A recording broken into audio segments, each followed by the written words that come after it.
Senhor, todos os ensinamentos que o Senhor quer nos dar. Abençoa mesmo, Senhor. Abençoa, Senhor, de Deus. a nossa nação, Paizinho querido, que nós tenhamos, Senhor, mudança, Senhor.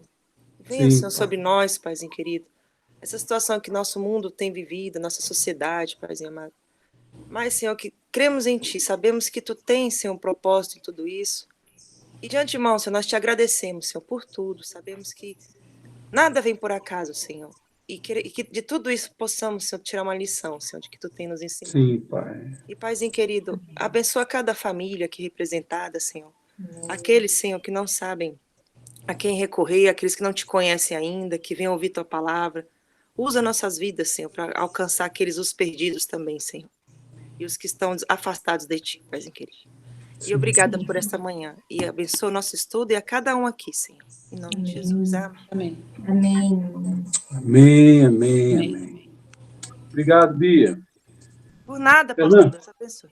Amém. Fernando, Oi, pastor. hoje o Fernando vai tocar, o André, como ele falou no princípio, ele está um pouco com a garganta aí danificada e nós vamos preservá-lo. Por essa razão, então, nós vamos pedir para o Fernando hoje cantar e tocar. Seu microfone vai ser colocado no mudo, o André vai colocar no mudo, e a gente vai ouvir o Fernando e a Larissa também. Exatamente, não só o Fernando. E a Larissa, faz muita diferença. Vocês estão vendo aí a letra da... Estamos vendo. Uhum. Essa é eu gosto muito dessa música. Ela é pequenininha, um pouco mais de 1 minuto. Mas para mim ela é uma obra-prima.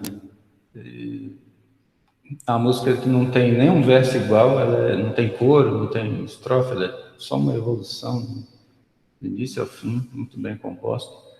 E há muitos anos atrás, eu acidentalmente, escutando o rádio, caí num programa que estava entrevistando o autor dessa música. Não é o João Alexandre, como está aí, é o Aristeu. E ele explicou,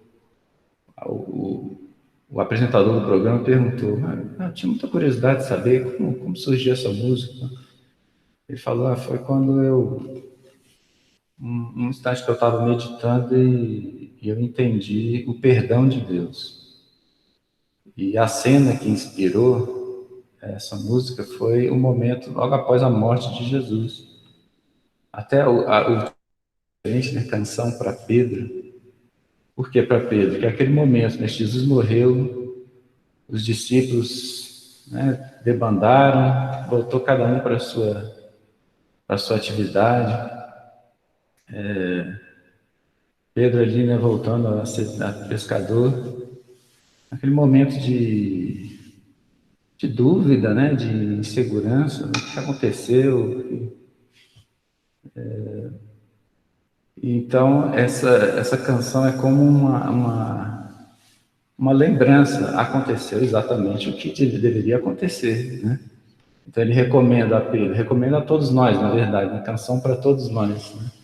Aquele momento, parar, né? Quando sobrevém a dúvida, a angústia, a insegurança, então repara bem o que aconteceu, né? O enorme sacrifício, né, que Jesus fez por você, que foi suficiente para tudo. Né?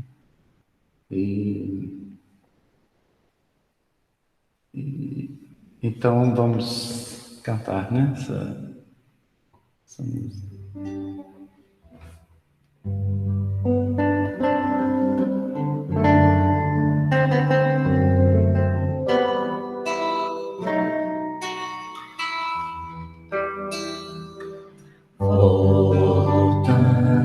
Sobe ao monte, Sabe que ali teu mestre morreu. Solta tua rede, vê de perto quanto sofreu. Sua vida e por suas feridas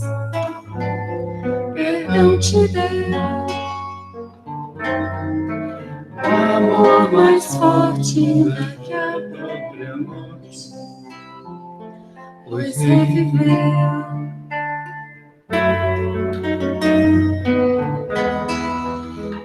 Caminha junto ao Senhor, não perguntes onde Ele vai. Fiel teu caminho, as mãos do Pai.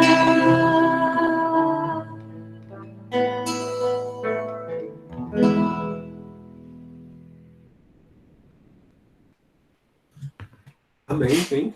Amém, amém. Glória a Deus. Que linda, Fernando, que excelente escolha.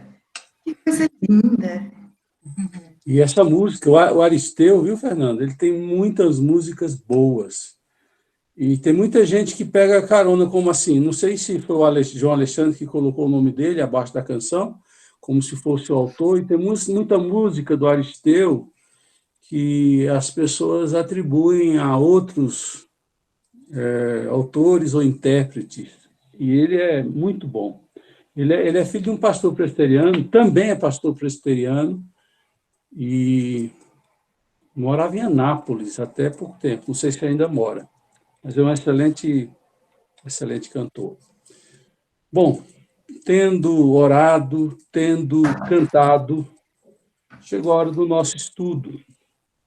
Lembrando que eu vou fazer o seguinte: primeiro, você pode ir botando sua questão no chat, e eu vou dando umas paradas e tentando responder o que for colocado no chat, e ali trazendo uma breve explicação ou resposta ao que for colocado. E se você não tiver como colocar no chat alguma coisa, você pode também levantar o dedinho e fazer a pergunta, e a gente vai tentar responder.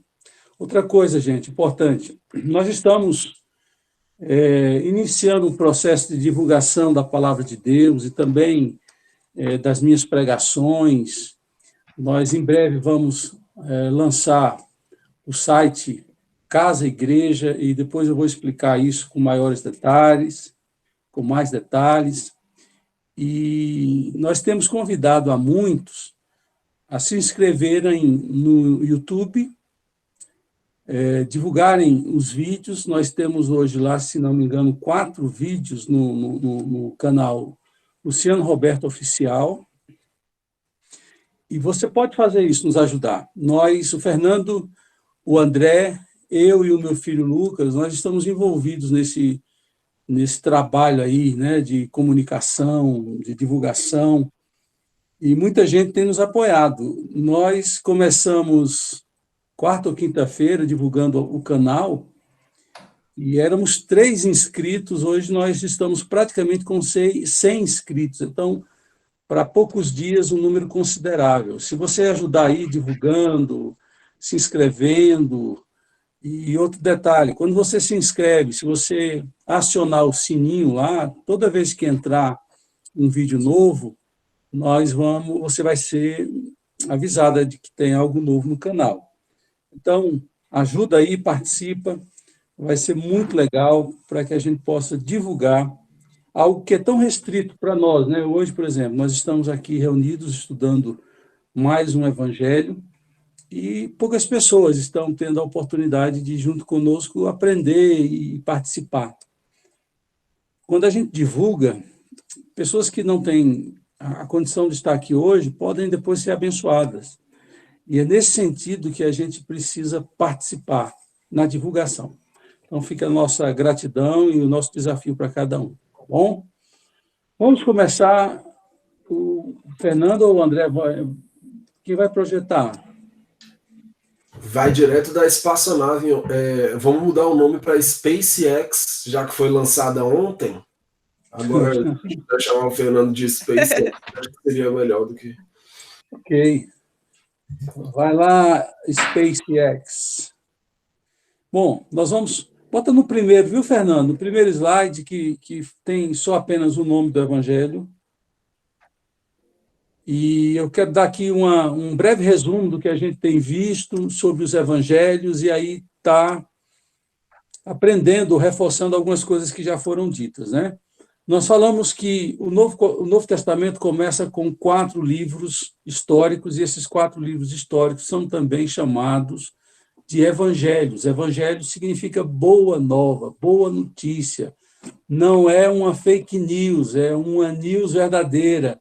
A boa nova, a boa notícia, a verdade é que Jesus Cristo, para satisfazer a exigência de Deus e para ocupar o nosso lugar na cruz, dada a nossa incapacidade de nos representarmos, ele precisou ser tanto a oferta como o sacerdote, o ofertante dessa oferta a Deus.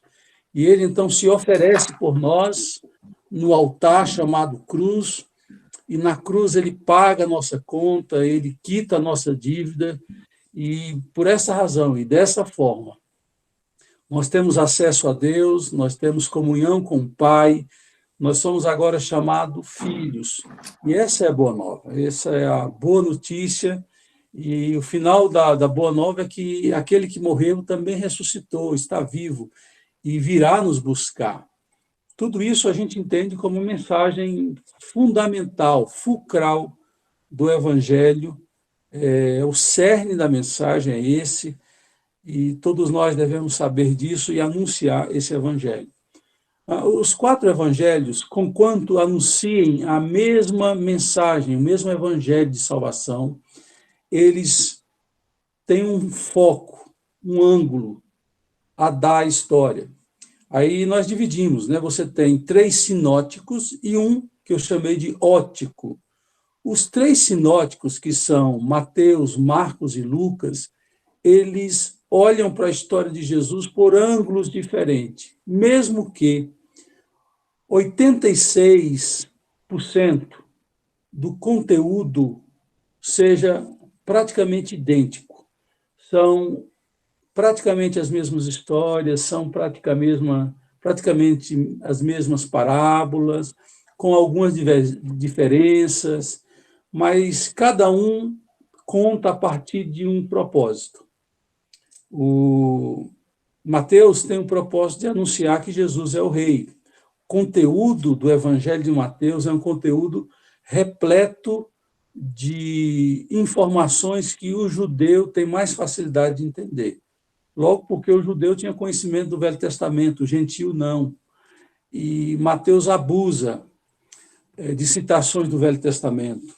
O tema central é Jesus como rei.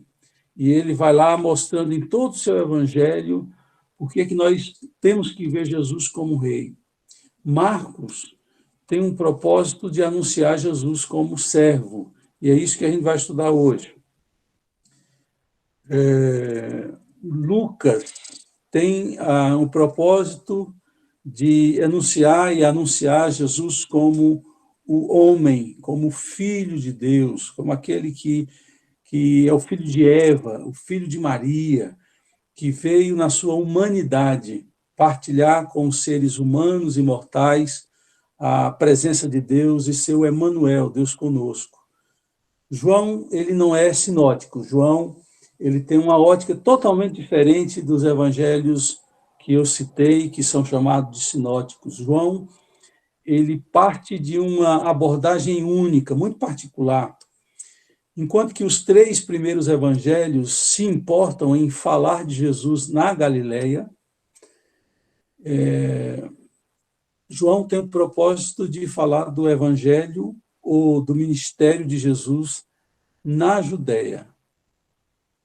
Enquanto que os discursos dos evangelhos são discursos para a multidão, os evangelhos sinóticos são discursos para a multidão, João fala para os evangelhos de Jesus, as conversas de Jesus, os diálogos de Jesus para com pessoas. É impressionante. Quando a gente for estudar isso, a gente vai ver claramente quando for estudar João. Mas, como eu lhes falava, hoje a gente vai falar do Evangelho de Marcos. Marcos, o nome já diz, aliás, o nome não diz, se eu refazer a minha afirmação. eu voltar uma outra informação muito importante, eu não dei isso até então, é algo novo, você precisa estar atento aí. Os 4 evangelistas, até a sua origem étnica, revela também o propósito deles. Se você pegar o primeiro evangelho, é Mateus. Mateus, ele é judeu, o nome é o nome judaico, tanto é que o nome judaico dele é Levi, quando se faz a tradução para o grego, aí surge o nome Mateus, mas é o mesmo Levi, aquele coletor de impostos, que Jesus chama e larga a coletoria e segue Jesus, é o mesmo Mateus. Ele é judeu legítimo. No caso de João Marcos, que é o mesmo autor de Marcos, e se você já leu um pouco a Bíblia, em especial o livro de Atos, você vai lembrar da figura desse jovem chamado João Marcos. João Marcos, ele é filho de, provavelmente, mãe judia e pai gentio. O nome João é um nome judeu, Marcos é um nome grego, dando a entender que ele pode ter a mistura étnica de judeu com grego. Lucas é um nome totalmente gentil, ou seja, ele não é judeu. Lucas ele vai se converter nas viagens missionárias do apóstolo Paulo, e ele, quando escreve, ele tem uma linguagem muito ocidentalizada. Ele tem uma forma de abordagem que nós, ocidentais, temos mais facilidade de entender pela forma de pensar que ele tem, que nós também temos. E João, ele é judeu, o nome João significa dom presente, e em italiano, esse nome é Giovanni. Giovanni é o mesmo João, só que os italianos gostam de complicar mais as coisas, né? Quando a gente olha assim sobre o aspecto da origem, a gente percebe que a origem deles determinou também a forma de compor, de escrever, de anunciar o Evangelho. Então, isso é muito interessante, que eu não havia dito até agora. O slide que está projetado deixa claro aí que Marcos tem o propósito de apresentar Jesus como servo da vontade de Deus e servo da necessidade humana. É impressionante como em Marcos, Jesus está agindo em favor do outro, em favor daqueles que estão sem rumo, sem direção, sem esperança. Ele veio buscar esses que estão perdidos e ele trabalha em favor desses, quando cura, quando estende a mão, quando tem pressa em ajudar, e são muitos, e ele faz isso com maestria e com uma ação de grande misericórdia.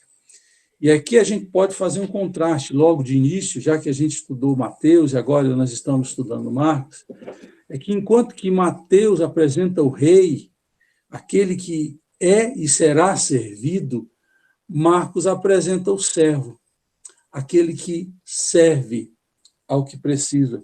E eu fiz questão, e peço que você que tem Bíblia, ou tem um celular e vai dar conta de abrir esse celular, que você abrisse comigo em Filipenses, capítulo 2, versículos 7 e 8. É maravilhoso ler Paulo, quando escreve aos Filipenses, falando de um aspecto da obra de Jesus. Aqui ele vai dizer, a partir do versículo 4 do segundo capítulo de Filipenses, está escrito: cada um cuide não somente dos seus interesses, mas também dos interesses dos outros. Seja a atitude de vocês a mesma de Jesus Cristo, que, embora sendo Deus, não considerou que o ser igual a Deus era algo a que devia se apegar, mas esvaziou-se a si mesmo, vindo a ser servo. Na versão RA, Revista Atualizada, diz assim, que Jesus, mesmo sendo Deus, não usou por usurpação o ser igual a Deus, antes a si mesmo se esvaziou, assumindo a forma de servo, tornando-se semelhante aos homens, e, sendo encontrado em forma humana, humilhou-se a si mesmo e foi obediente até a morte, e morte de cruz. Por isso Deus o exaltou à mais alta posição e lhe deu o nome que está acima de todo nome, para que ao nome de Jesus se dobre todo o joelho, no céu e na terra, e debaixo da terra, e toda língua confesse que Jesus Cristo é Senhor, para a glória de Deus Pai. Se você quiser estudar o livro de Marcos, você vai entender que Marcos é o resumo de tudo que eu acabei de ler, que está em Filipenses capítulo 2. À medida da exposição, certamente você vai fazer essa relação com esse texto.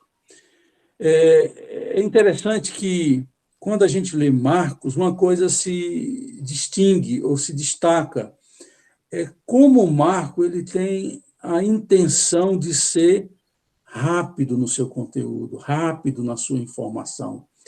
Ele tem um desejo de contar o que Jesus fez.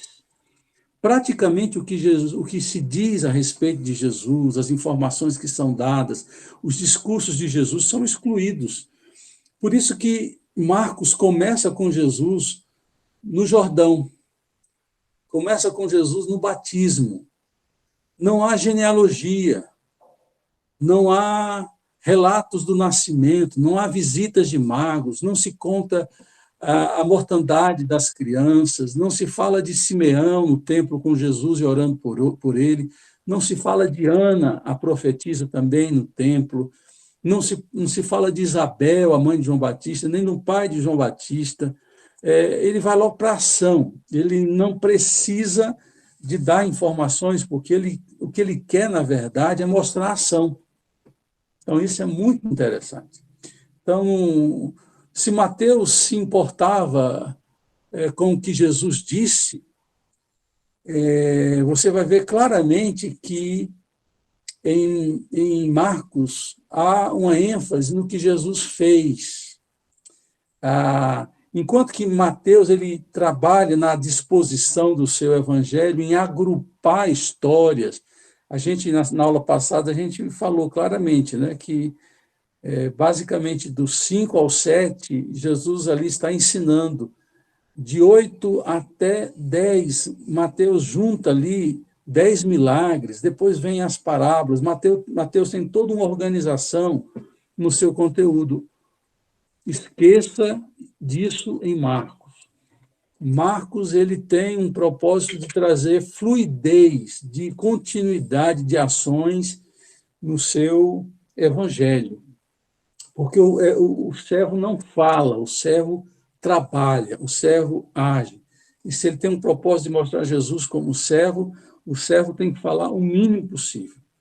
É tão bem verdade isso que, quando você compara Mateus e Marcos, Mateus, por exemplo, Jesus ele vai contar sobre o reino, sobre as parábolas do reino, ele vai mencionar isso em Mateus 50 vezes, enquanto que em Marcos, só 14 vezes você vai ver nos lábios de Jesus ele se referia ao reino e faz de uma maneira mais do que 2/3 a menos, ou muito mais, do que em Mateus ele fez. Então, Marcos tem pressa. Dos 16 capítulos, Mateus tem 28, Marcos tem 16.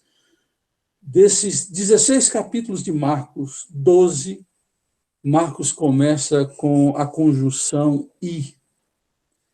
E o i junta frases, junta ideias, e quando você vê que ele usa tanto, né, é para dizer, toda a exposição de Marcos é uma conexão, não dá tempo nem de respirar, porque o servo trabalha alucinadamente. Se não bastasse a conjunção i, ele vai trabalhar também uma palavra que é muito particular de Marcos, o termo grego é eudios, que significa na mesma hora, imediatamente. Ele também faz a ligação dos eventos com essa palavrinha grega, eudios, que dá a ideia de uma história sucedendo a outra, sem intervalo, sem interrupções. E ele vai usar isso de uma forma muito repetida, para que vocês tenham uma ideia. A palavra eudios aparece em Marcos 42 vezes, enquanto que em Mateus aparece apenas 7 vezes. Lucas, apenas uma única vez, vai fazer uso dessa palavra. Então, há uma pressa, há algo muito intenso. Mas a gente deve concluir que o Evangelho de Marcos fica comprometido por ser tão resumido? Eu digo que não. E aqui eu quero fazer uma comparação. Mesmo Mateus com 28 capítulos e Marcos com 16, se você pegar e tirar de Mateus os discursos de Jesus, tirar os ensinos de Jesus de Mateus, o conteúdo das ações, Marcos ganha de Mateus, em termos de conteúdo, de histórias, porque Mateus ele é mais prolixo e vai para o ensinamento e também para a ação.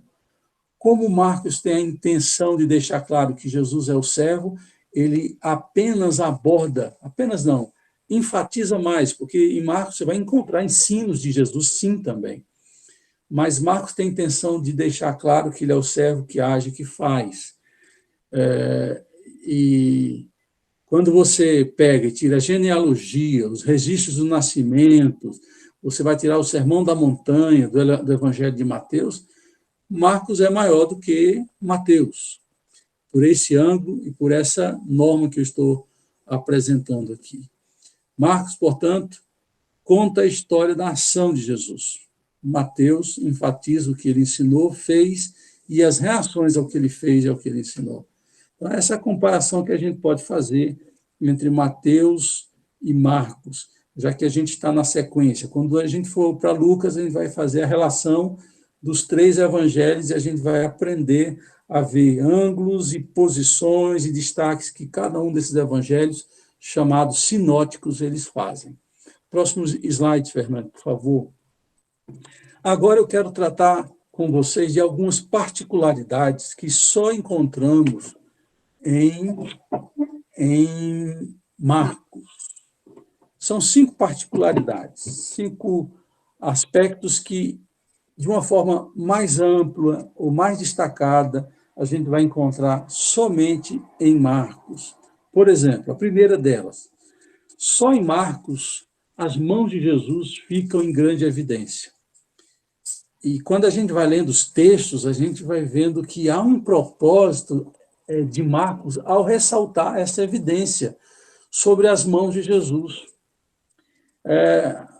Logo, quando a gente lê Marcos, ele vai contar também a história da sogra de Pedro, diz que ele tomando-a pela mão, ele tem a mão para segurar em nossa mão. Olha que informação, que mensagem. A mão de Deus não é a mão para condenar, é uma mão para nos ajudar a levantar. E essa ideia da mão do servo Jesus, estendendo sobre alguém necessitado, fica muito forte, passa uma ideia muito importante. Em Betsaida, nós somos informados que ele, tomando o cego pela mão, e mais tarde, na mesma história, diz que ele, impondo-lhe as mãos, já tem aí mais um texto que corrobora com o primeiro texto, a primeira história, de que este servo, este Messias, ele vem para tocar, ele vem para dar as mãos, ele vem para impor as mãos sobre nós que somos perdidos, cegos, sem rumo, sem direção, sem paz, e o seu toque faz uma importância muito grande. Daí a ênfase, o servo está trabalhando, o servo de Deus está tocando, e a coisa vai acontecendo. Depois disso, diz em Marcos, lhe pôs as mãos nos olhos. Aqui ele está curando esse cego e impondo-lhes as mãos. Olha a ênfase em mãos. E Marcos faz questão de repetir, mãos nos olhos. Na libertação de um jovem possesso, Marcos vai dizer, Jesus tomando-o pela mão, o ergueu. Por 2 vezes nós já vimos aqui essa capacidade maravilhosa de Jesus de estender sua mão e nos erguer. A sogra de Pedro diz, ele tomou-a pela mão e ergueu. Aqui diz que Jesus, tomando pela mão, ergueu. Aí eu não posso me esquecer daquele hino clássico que diz: quando Jesus estendeu a sua mão, quando estendeu a sua mão para mim, eu era pobre e perdido, sem Deus, sem Jesus, mas Ele estendeu sua mão para mim. Esse socorro, essa mão que se estende, além de mostrar o servo trabalhando, mostra o servo que se importa, aquele que quer me ver em pé, que não tem prazer algum em nos ver prostrados, caído, derrubado. Esses detalhes só Marcos nos dá. A segunda particularidade que quero deixar para vocês é que Marcos dá um destaque particular às reações diante das obras que Jesus faz. Mateus, por exemplo, ele fala das reações negativas que o povo tem, os fariseus têm, as cidades têm em relação ao ministério de Jesus. Marcos mostra a reação positiva, a dúvida que as pessoas têm ao ver Jesus agindo e fazendo. Você vai ver perguntas como: de onde vem a estas coisas? Sempre com interrogação. Que sabedoria é esta que lhe foi dada? E também, como se fazem tais maravilhas por suas mãos? Olha a expressão mãos. Marcos 6:12. As pessoas estão questionando e com profunda admiração, admirando o que Jesus está fazendo. É outra particularidade que a gente vai encontrar em Marcos. Outra coisa, a terceira delas. Antes de falar da terceira, a minha consciência diz que para eu dar uma olhadinha aqui no chat. Bom, vamos lá do começo. O André fala lindo demais. É o quê? Meu cabelo, meus olhos, ou o que eu falei, André? Gente, olha isso, caraca, lindeza demais, eu não sei. Aqui, ó, da Sônia, uma pergunta. Sônia de servo trabalha com as mãos, Sônia. Seria uma mensagem? Seria uma mensagem para o Império Romano. Jesus veio para compartilhar amor e não tomar o poder. Não necessariamente, Sônia, ao Império Romano, porque até servindo, Jesus tem o poder do amor, né? Eu gosto muito dessa comparação.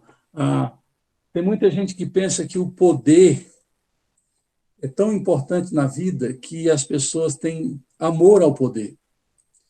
E Jesus, no caminho inverso, mostra que nós temos que... Quem tem amor tem poder. E esse poder é o poder que transforma de fato. O poder, pela força, é um poder que pode escravizar ou intimidar pessoas, aterrorizar pessoas. E não só o Império Romano, né? Todos os governantes deveriam ser revestidos do sentido do amor para exercer o poder. Porque quem chega no poder, normalmente, se apega ao poder, ao ponto de ter amor ao poder e começa a usar o poder em benefício próprio ou abusar do poder que se tem. Tem mais alguma pergunta? Não necessariamente. Lucas é mais para os gentios. É melhor usar o termo, Sônia, gentios.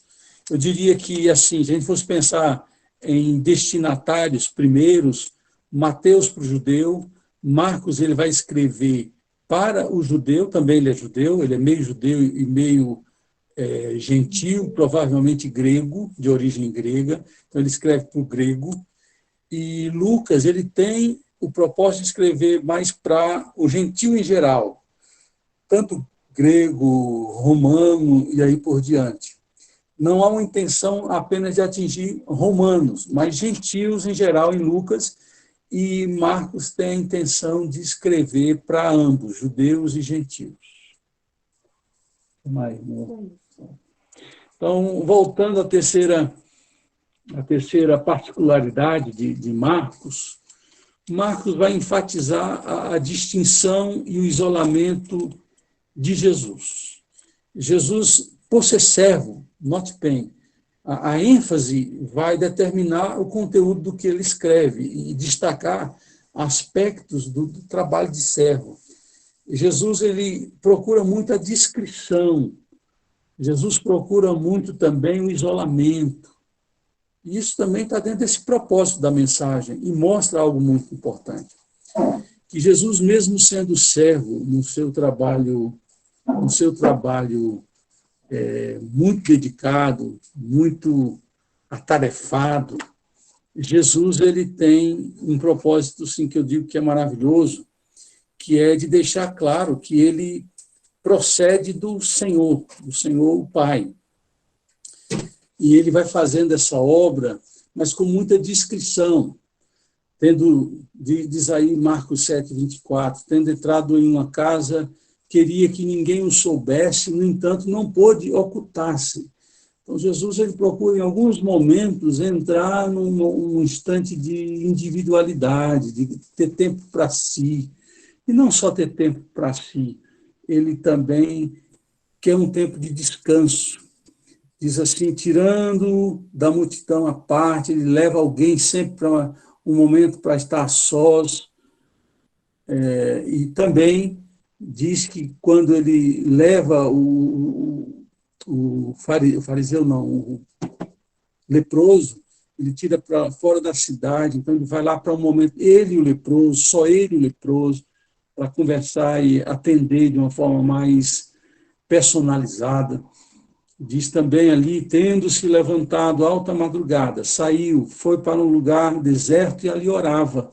É interessante dizer isso, porque o servo que trabalha, até o servo tem direito a um trabalho, aliás, ao descanso. Jesus faz isso.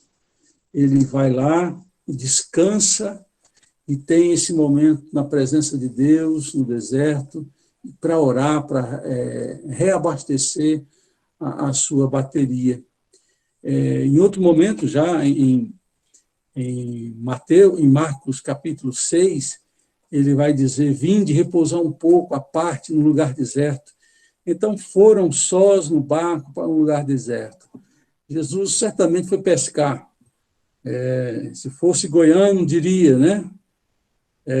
Está estressado, vai pescar. Até o servo precisa de um momento de descanso e Marcos tem essa percepção e faz questão de deixar claro essa busca por isolamento, por descanso de Jesus. A terceira particularidade que quero compartilhar, que tem a ver com a ênfase que Marcos dá, é quando ele fala, a terceira não, é a quarta, né, Fernando? A quarta. Isso é muito importante. Em Marcos, os olhares e sentimentos do Senhor são mais considerados do que em qualquer outro evangelho.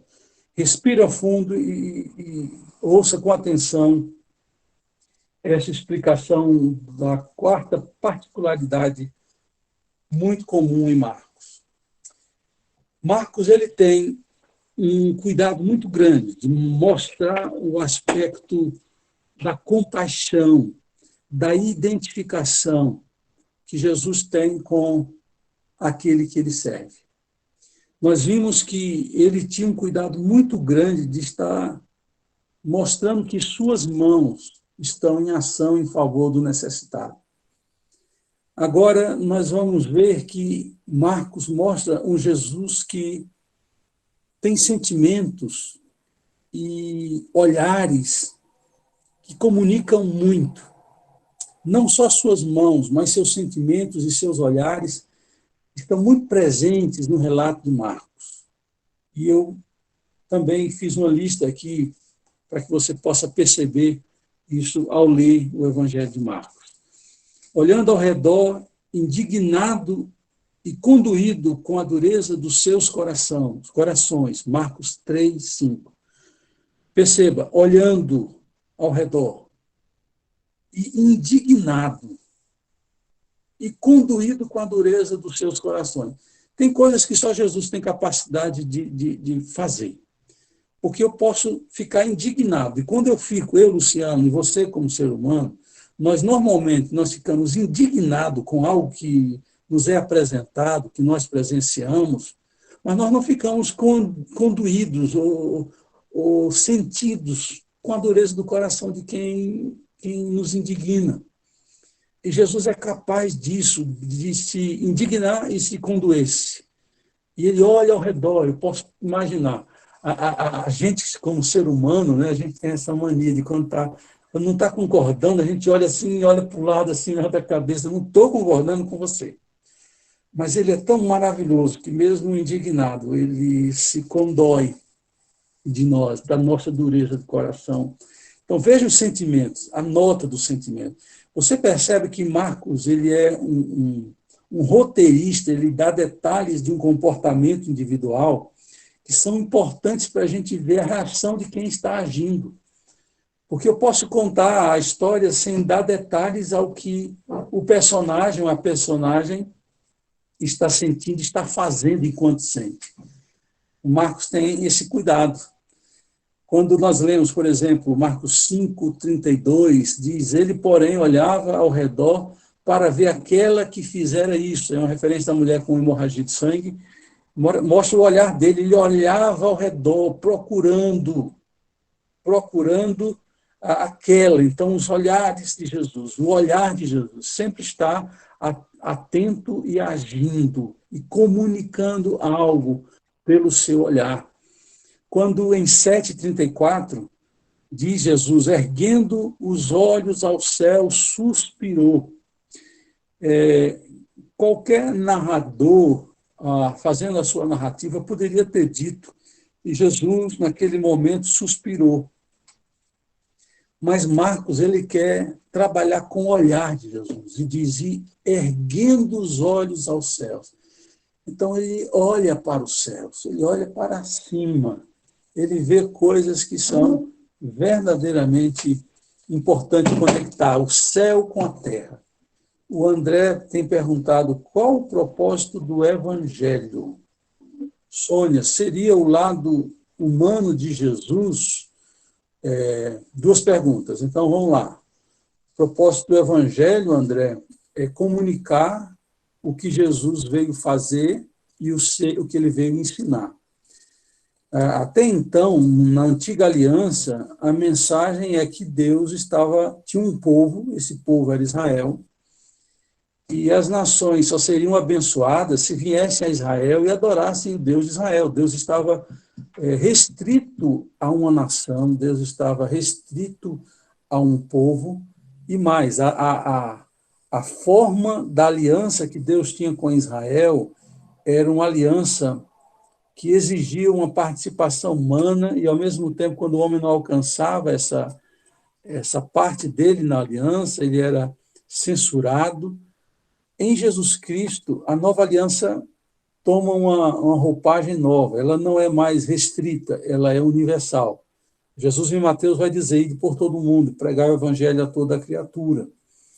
A forma que Jesus vai trabalhar é uma forma diferente, de graça, porque o sacrifício de Jesus é um sacrifício perfeito. Enquanto o sacrifício de Jesus não acontecesse, a forma de Deus trabalhar com o pecado humano, com as imperfeições humanas, também era restrita.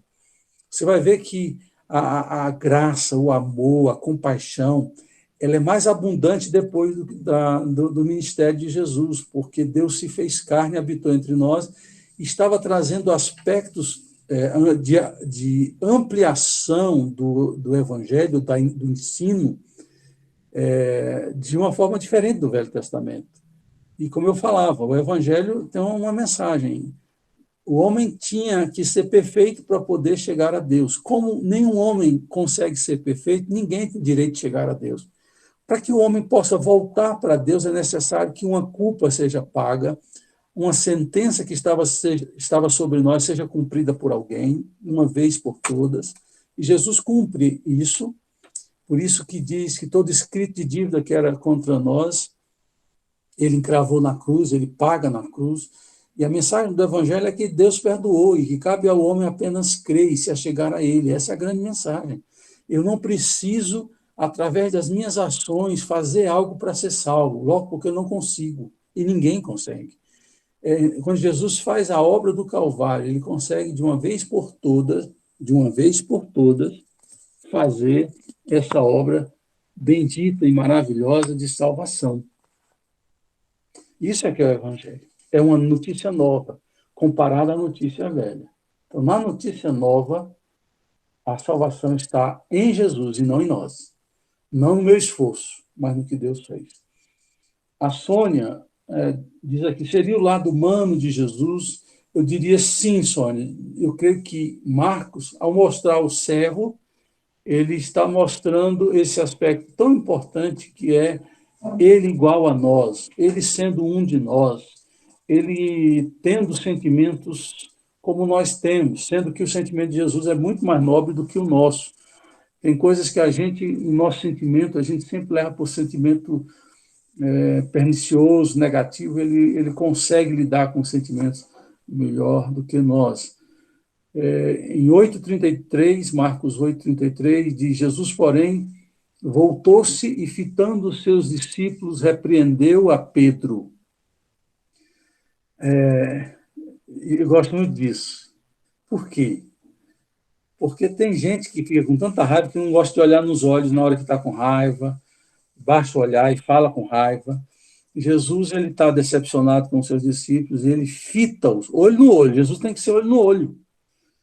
E repreendeu a Pedro. Ele mostra quando está compassivo, ele mostra quando está feliz, ele mostra quando está decepcionado e triste. E olho no olho, face a face, confrontando com o olhar e mesmo assim não deixando de amar. Marcos 6,6 diz, admirou-se da incredulidade deles. Jesus toma um susto. Quando a gente fica admirado, e aí vem um aspecto muito interessante, que toda vez que eu particularmente fico admirado, os meus olhos crescem, né? Eu abro meus olhos. Então, Jesus ali admirou-se da incredulidade deles. Eu creio que os olhos de Jesus se abriram diante daquilo que os homens fazem, sobretudo quando a gente age com incredulidade. Também, 10:14, Jesus, porém, vendo isto, indignou-se. Veja como Marcos tem a intenção de dizer, Jesus tem que ver para indignar-se, para mostrar uma reação ante o que vê.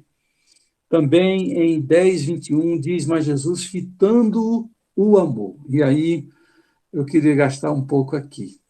Nós vimos muitos casos, muitos versículos em que Jesus olhou, fitou, e cada caso tem uma forma, uma particularidade, uma aplicação a se aprender sobre a forma que Jesus olha. Mas o que me impacta é isto aqui, esse Jesus que olha nos nossos olhos e demonstra o seu amor a nós.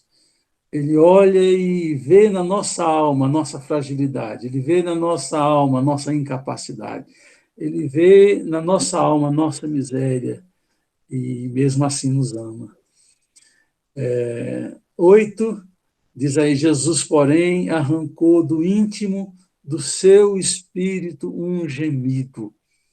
É isso que faz de Jesus ser homem, como Sônia apontou muito bem, e se choca e dói no seu espírito, por isso que ele geme, uma dor emocional e espiritual pela nossa situação, pela nossa forma incapaz de reagir ao que Deus tem para nós.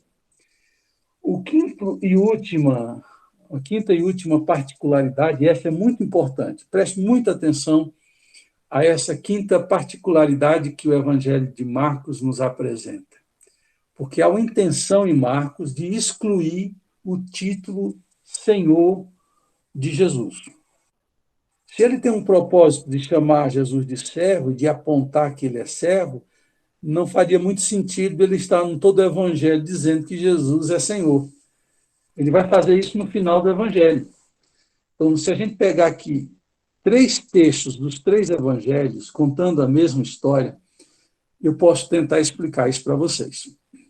Por exemplo, de acordo com Mateus e Lucas, quando eles contam a história do leproso que foi curado por Jesus, o leproso disse a Jesus: Senhor, se quiseres, pode purificar-me.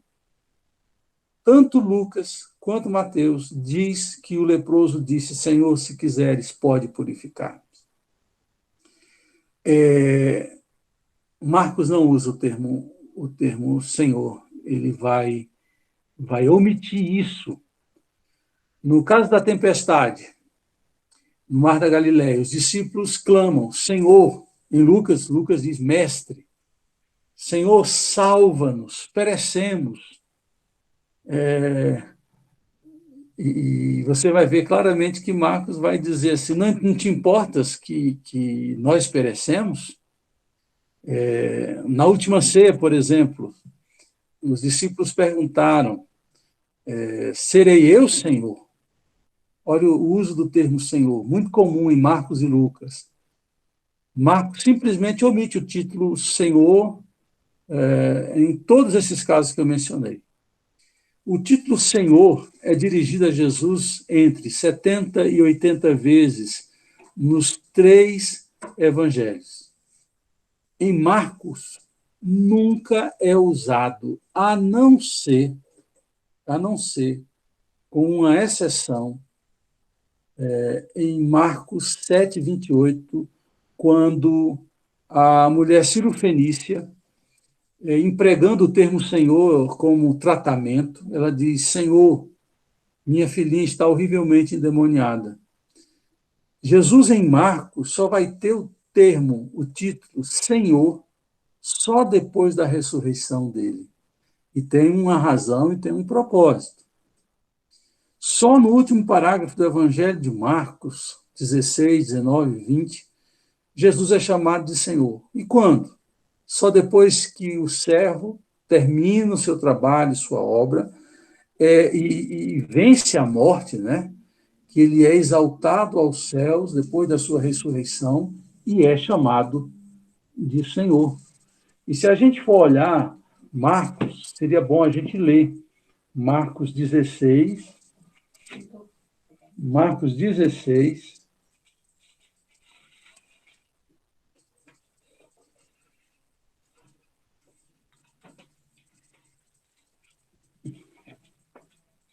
versículos 19 e 20, você vai ver isso.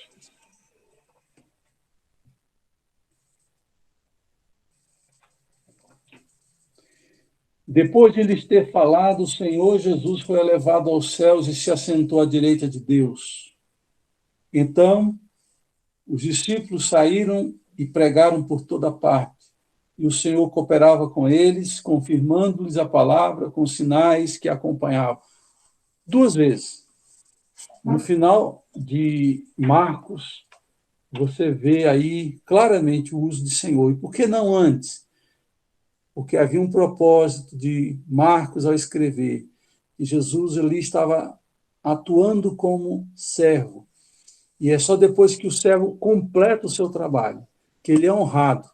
Ele pode assentar à destra do Pai e reger a igreja, como de fato faz e fez na época dos discípulos. Nós vamos encerrar nossa aula olhando agora de uma forma muito panorâmica o esboço de Marcos. Nós temos a introdução, que vai contar a história de João Batista, um pouco da história de João Batista, o batismo, a tentação. É um início muito rápido, muito breve, para poder entrar no que Jesus fez. Aí você vai ter a divisão, depois da introdução, muito simples, parecida com a divisão de Mateus. A primeira parte, depois da introdução, as obras poderosas na Galileia. Jesus, então, está na Galileia, e vai do capítulo 1 ao capítulo 9, final do capítulo 9, o servo em ação. A gente pode também dizer que a primeira divisão do livro, de 1 a 9, é o servo em ação, ou as poderosas obras na Galileia, porque de 1 a 9, Jesus está na Galileia. Quando você começa o capítulo 10 de Marcos, o capítulo 10 informa que Jesus sai em direção a Jerusalém. E essa ida a Jerusalém é o servo em transição. E é bom que se diga isso, porque lá no começo da nossa aula eu falei para vocês que o Evangelho de Marcos seria compreendido de uma forma melhor se a gente olhasse Marcos fundamentado ou alicerçado no conteúdo de Filipenses 2, quando lá em Filipenses capítulo 2, diz que ele, sendo Deus, não usou por usurpação o ser igual a Deus, antes se humilhou, tomando a forma de servo, a forma de homem. No começo, ele é o servo em ação. Quando ele vai para Jerusalém, é o servo em transição, o servo para cumprir sua obra final, que é a morte e ressurreição. E a terceira divisão do livro, se a gente pode chamar assim, é o servo se tornando Senhor. Quando em Mateus 16, depois que ele morre e ressuscita, depois que ele faz toda a obra que Deus o determinou a fazer, ele está agora assentado à direita de Deus, não mais como servo, mas na figura do Senhor Jesus Cristo. E aqui cabe fazer todo um particular histórico. Agora sim, Sônia, nós vamos falar um pouco dos romanos. Jesus nasceu, viveu e morreu debaixo do domínio romano. Pôncio Pilatos era o governador romano. Jerusalém é destruída no ano 70 pelo poderio romano, general Tito, que depois se tornou imperador Tito. Então você vai percebendo que a vida de Jesus é debaixo do Império Romano. César foi um general e que se tornou imperador, talvez o primeiro imperador romano.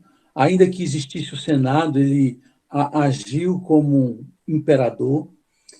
E César foi o primeiro a usar o termo divino para o imperador.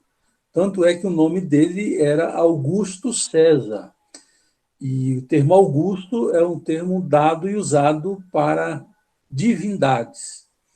É praticamente a partir de Augusto César que o termo é Augusto e o termo Kyrios.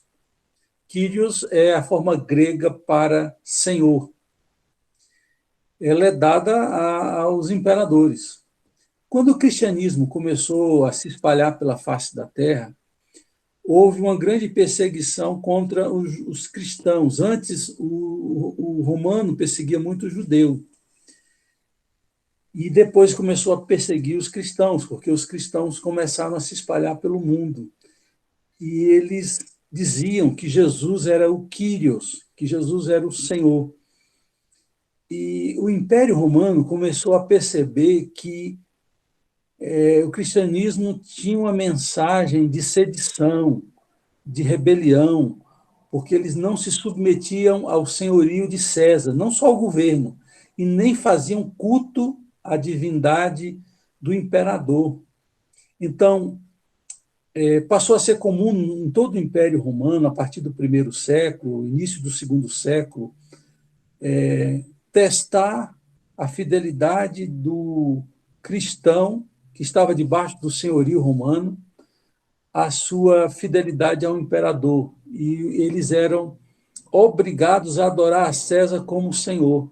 Como os cristãos se recusavam, dizendo que só Jesus Cristo era Senhor, eles eram mortos.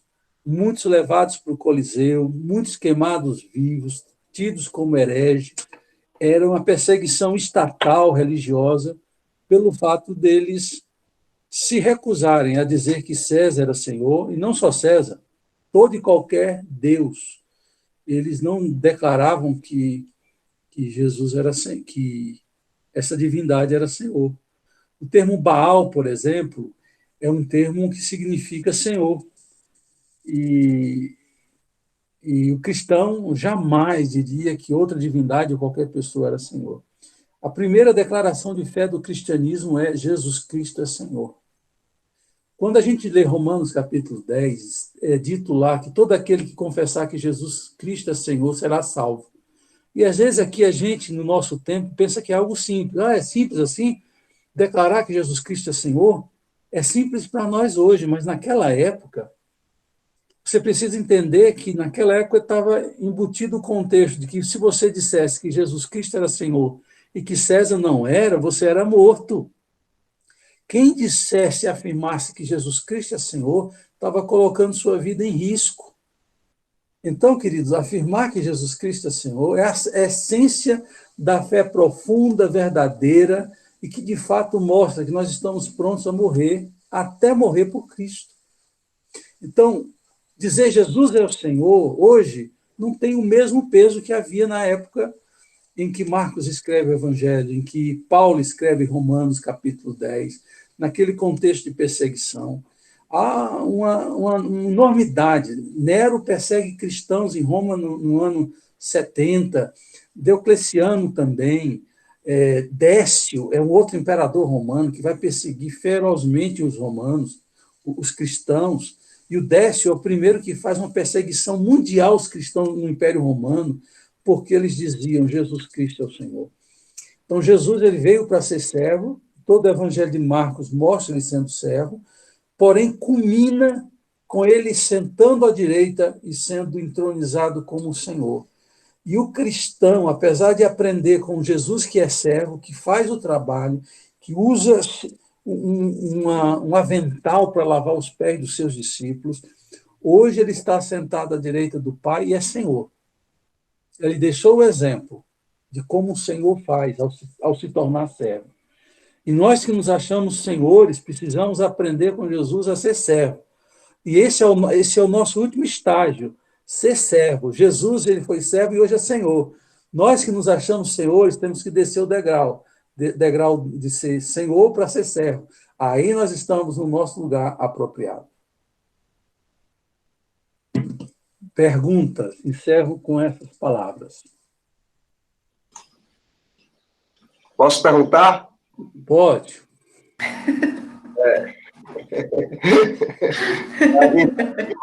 Todos, viu? Você vai perguntar ao Barri, Carlos. Bom dia, Carlos. Bom dia. Bom dia. Mas eu quero só fazer um pequeno parênteses, não sei se o pastor já tinha feito, que esse Marcos, né, é o primeiro evangelho, e o senhor estava fazendo umas colocações, porque ele não falou da árvore genealógica de Jesus Cristo, nem citou muitos fatos que o senhor acabou citando aí na aula, mas é interessante que é o primeiro evangelho, né, feito dos quatro, o Marcos é o primeiro a se pronunciar. E esse Marcos é o João Marcos, que é sobrinho de Barnabé.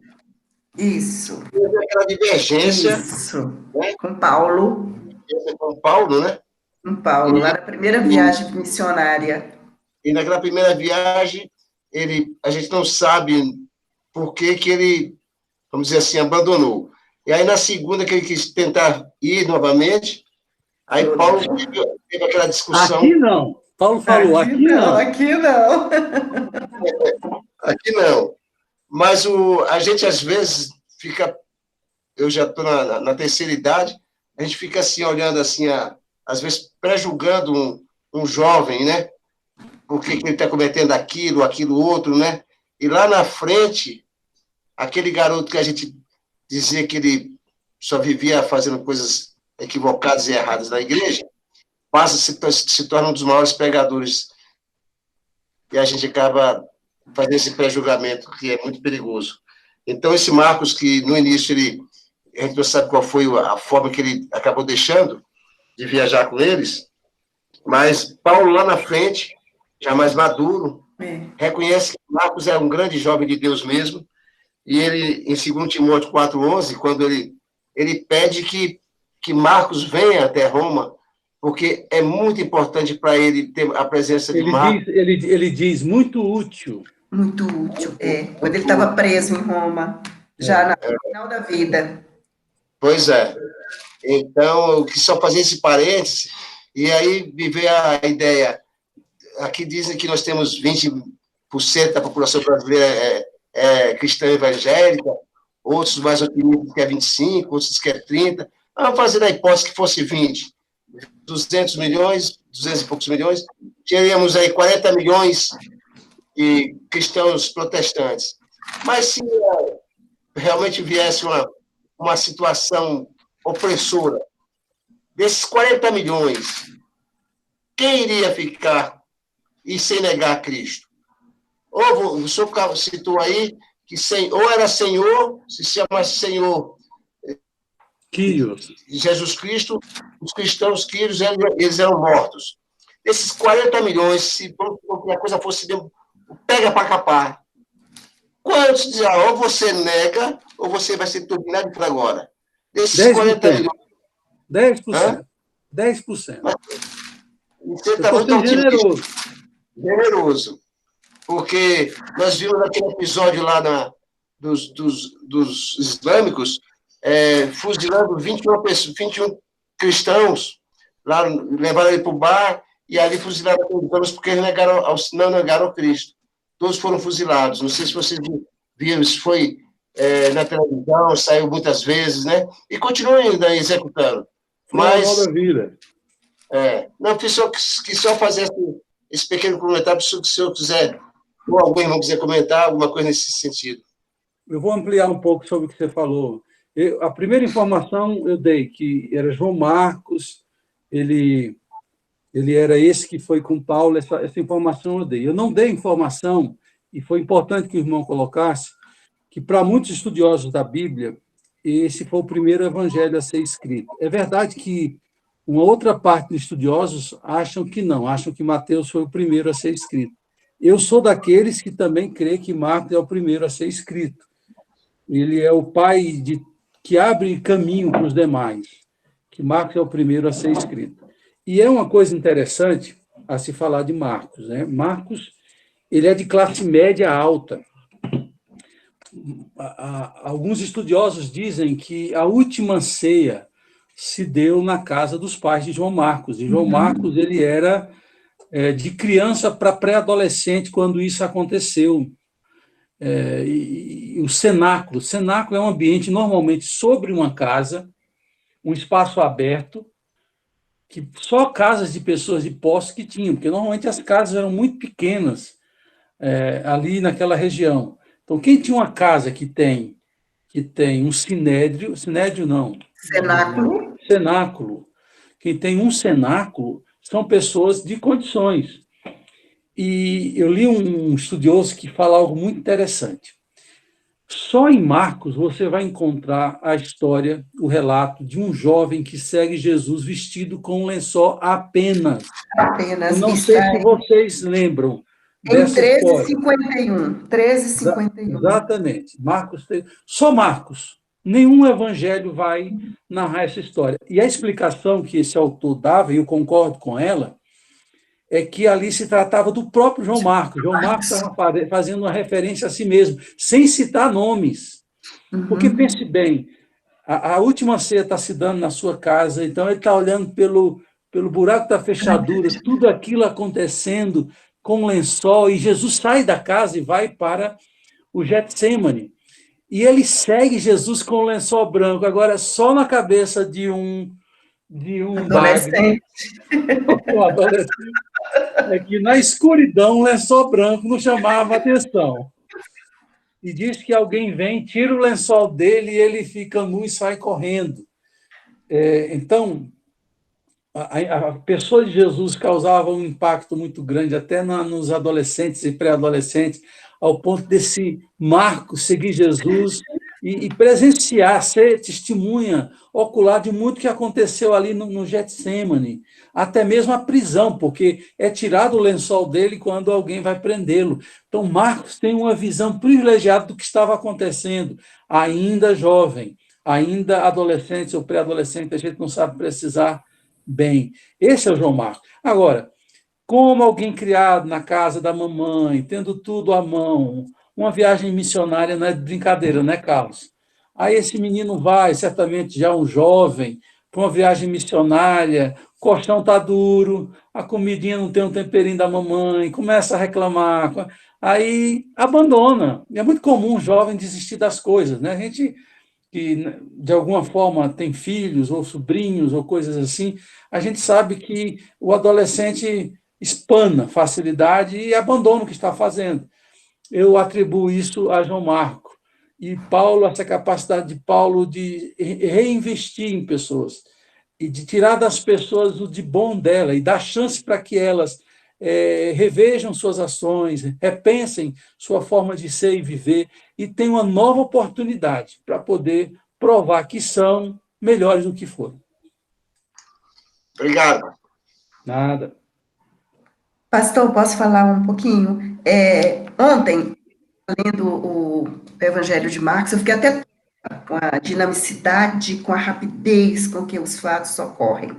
Eu vejo assim, Marcos foi viu e ouviu, ele conviveu, como o senhor falou, como era um jovem, muito jovem, ele viu muitos milagres de Jesus, ele conviveu com esses milagres de Jesus e presenciou, inclusive, a crucificação.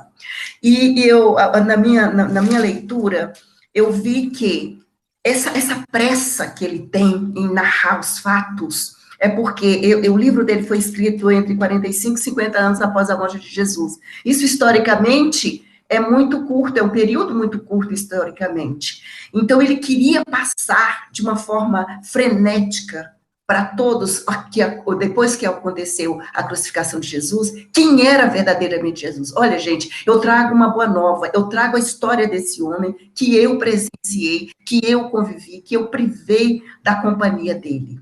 Eu vejo que Marcos tem esse caráter, esse perfil de descrever de essa forma frenética para aqueles que, de uma certa forma, assim, crucificaram, mas aí ele expandiu, como o senhor mesmo falou, para todos eles. Quando eu vi a crucificação de Cristo naquele filme do Mel Gibson, esta passagem aqui, ela é retratada. Ela é retratada um jovem que ele é desnudo. É uma cena muito rápida, que eu também atribuo esta cena ao jovem Marcos. E outra coisa, né, Sônia? É que Jesus, o que ele fez, é tão importante que Marcos vê essa importância, a gente tem que passar isso. A gente precisa ter essa mesma disposição. A gente não pode deixar para amanhã para anunciar, a gente não pode se calar diante de tão grande obra e tão grande amor. A gente tem que fazer o que Marcos fez. Obrigada. Nada. Temos aqui ainda alguma pergunta? Alguém quer fazer alguma colocação, alguma pergunta? Bia? Bia dorme. Isso aqui dá para ficar de pijama. Oi, pastor, estou aqui. E Tiagão, continua acordado? Continuo acordado aqui. Estou aqui ouvindo a aula e arrumando o quarto. Que bom. Então, queridos, alguma coisa a questionar, a contribuir? Esse é o momento, antes que a gente termine a nossa aula.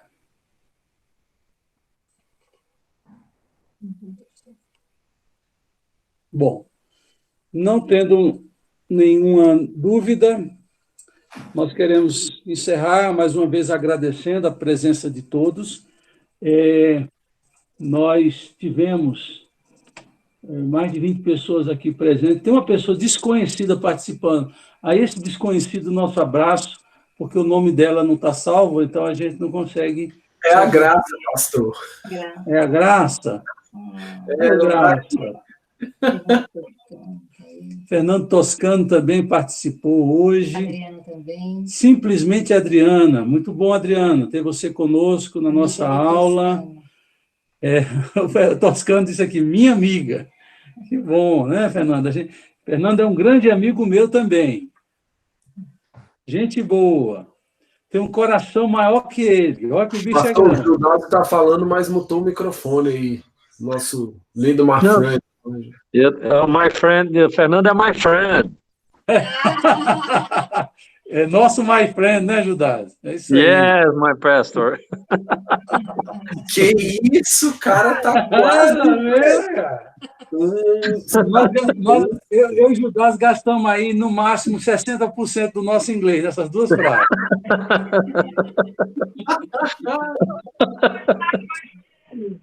Bom, então...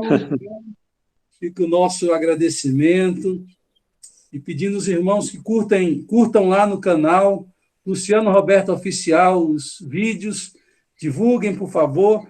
Já chegamos certamente a 100, vamos em direção a 1 milhão. Ô, fé! Eu vivi para ver esse merchan, hein? Vamos salvar isso aí. Eu quero botar isso no cara. Que isso? Eu vi. Quero ser nas redes sociais igual o André Dantas. Oxe, eu nem tenho canal, irmão. Instagram chega a estar lá, ó, estourando. Bom, gente, então,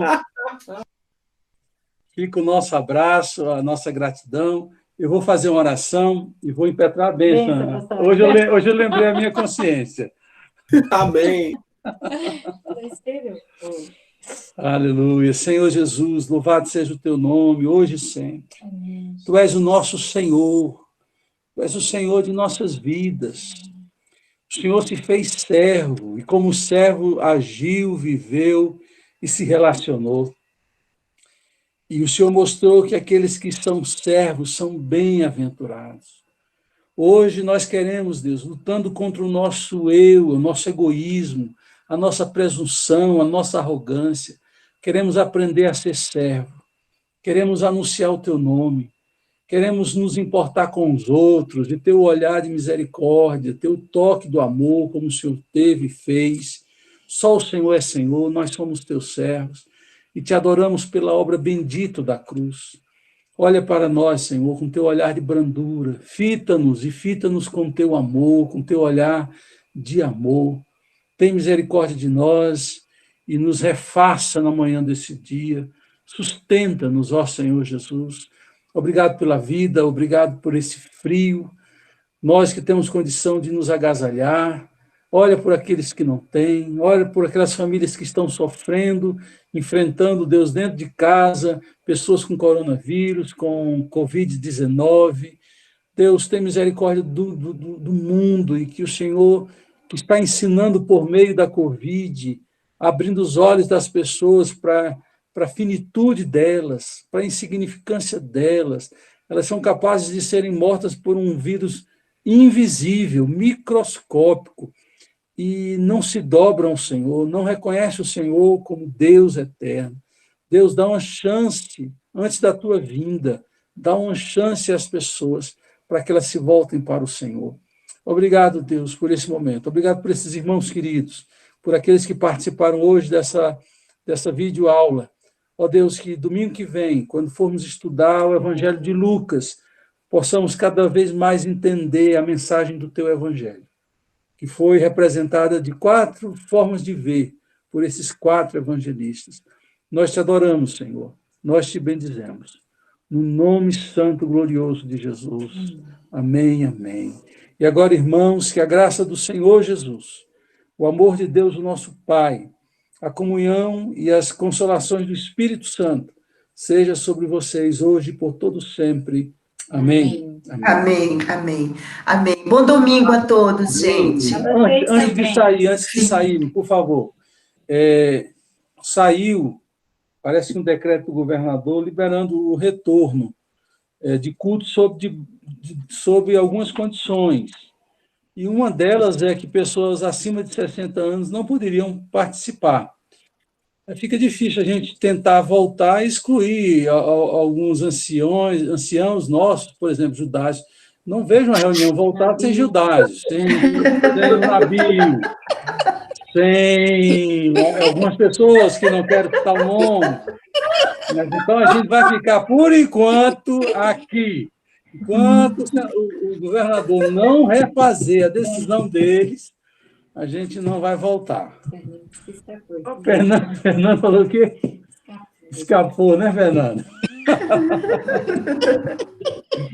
Então, continuamos aqui na nossa videoaula nos próximos domingos. Até... 5.9. Fernando, mas isso aí requer auditoria. Vamos fazer auditoria. Bom domingo, querido. Gente, bom domingo. Eu quero... lá! Bom domingo a todos. Bom domingo, gente. Até logo. Até.